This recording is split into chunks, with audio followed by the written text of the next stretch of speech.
is here. Good. It's easy if you have the right identity in mind.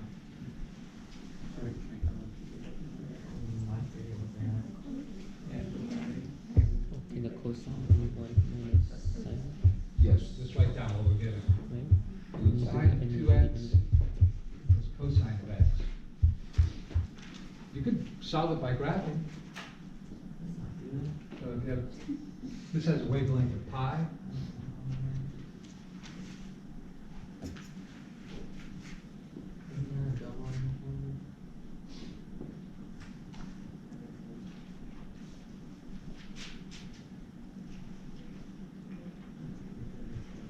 I'm going to draw a little sine curve going through these points like this. So this is sine 2x. So what does cosine look like? Cosine starts at 1, right? And this will just have a wavelength of that's my blue. Oh.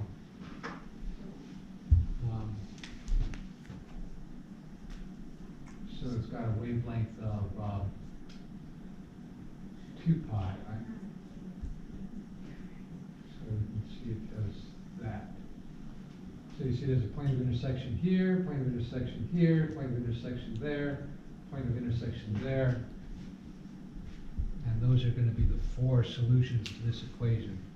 So Would sine at 2x go up to the value of 2 instead of 1? No, that would be if you multiplied the output by 2, you'd have an amplitude of 2. Amplitude, Here we yeah. multiply the input by 2, that doubles the frequency, right? so that would So be if you one. graph the 2 curves, you can sort of see, you're going to have 4 points of intersection. Okay. Pi over 2 is an obvious one, right? 3 pi over 2 is another obvious one. And then there's 2 others that are not so obvious. That would be what? That's a little bit. So, but what's the identity I can use here? Like pi over 2. 2 sine x, cosine x. Yeah, 2 sine x cosine x. Does that help me? Yeah, typically you want to avoid having, 2 different multiples of x as the inputs, right? So now I suppose we could subtract cosine, get 0 on one side, would that help? No, not that. I mean, I remember, sometimes when I see them, like, oh, It's good to have 0 on one side, now what? But with the longer ones, I memorize those. Factor out, Can you right? look at them?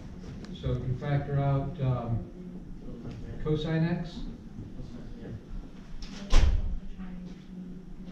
So that says either cosine is 0, where does that happen? Well, that happens at pi over 2 and 3 pi over 2, right? So those are those 2 solutions. So it's going to be some odd multiple of pi over 2, which includes pi over 2 and 3 pi over 2, right? Or it could be that the other factor is 0, right? So that's going to mean sine x is positive 1/2. Where does that happen? There's 2 places. What are those angles there? Pi over 6. Pi over 6 is this one? Pi over 6. 5 pi over 6 is the other one. Okay, so that says that x is equal to, can I just say pi over 6 or 5 pi over 6? There's coterminal places. I can write a dot, dot, dot. How's that? So if you add 12 pi over 6 to that, you're going to get 13 pi over 6, but that's outside our window, right? You add 12 pi, you get 17 pi over 6, but again, that's outside our window. We could keep adding multiples, but we're really just interested in these 2 and these 2, right?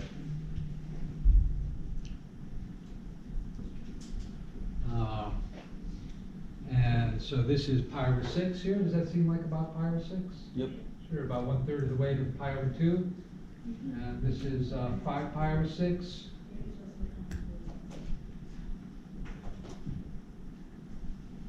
About 2/3 of the way from pi over 2 to pi. Sure. So, they're the numbers that they want. So pi over 6, pi over 2, 5 pi over 6, and 3 pi over 2. That's all of them, huh? Weird.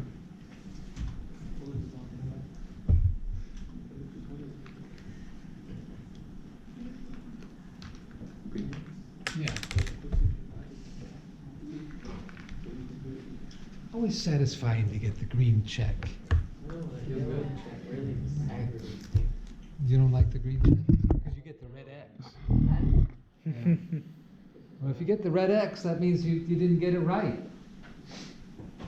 And so you need to figure out why. Sometimes there's a little video that helps. Do these have videos? Some of them do, most of them don't. Like maybe one or two of them. The one you get them the most, it doesn't have. The Yeah, ones that right. are better. I know, right? So what's going on here? Hmm. Cosecant of negative x plus pi over 4. What in the world are we going to do with that?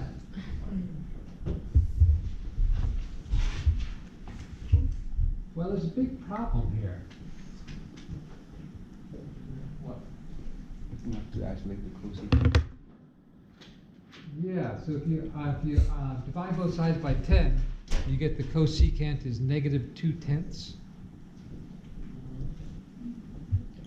Or negative 1/5. Negative 1/5. Is that possible? Hmm.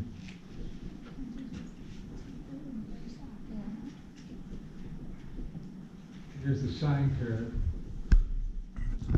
Cosecant curve is reciprocal, right? Yep. So it lives up here and down here. And here's negative 1/5. Oh, okay. Huh. So there's no solution. Yeah, no solution for this one, right? Because it doesn't cross the cosecant curve, that's fine. Oh, we use the. Typo there. But, So, I have a question about this one. Yeah. makes sense. How would you solve this algebraically to find out the solution? Oh, yeah, suppose that it was switched around, right? And that's exactly what you should be doing when you solve it. When you're done, you're not done. It gives you a chance to reflect on what if you tweak this and what if you tweak that. So in this case, we could say, well, what if it's 2 cosecant? I guess I'm asking how to arrive at not a solution with that, without a graph.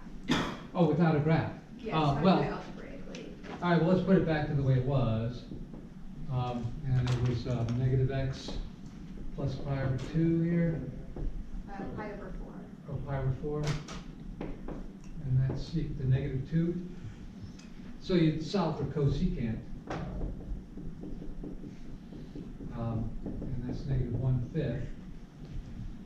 I guess you just have to know that the range of cosecant does not include numbers between negative 1 and 1. Oh, that's right.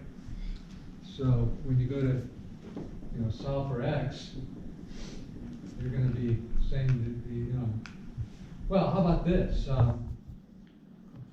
Cosecant is the reciprocal of the sine, right? So this says that the sine, which is maybe more obvious, is negative 5. Oh. Sine can't be less than negative 1, right? So that's way outside of its range. So you gotta reset the range of it? Not possible. Can't be less than negative 1.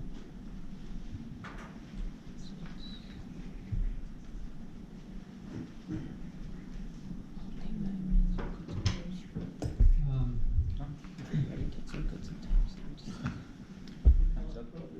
it's like, so little.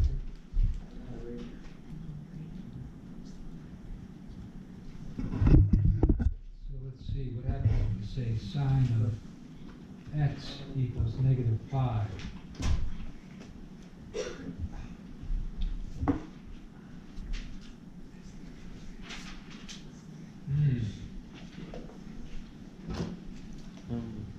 what's Wolfram telling us? Wolfram says, here's an alternate form for sine. And it's involving complex units. Oh.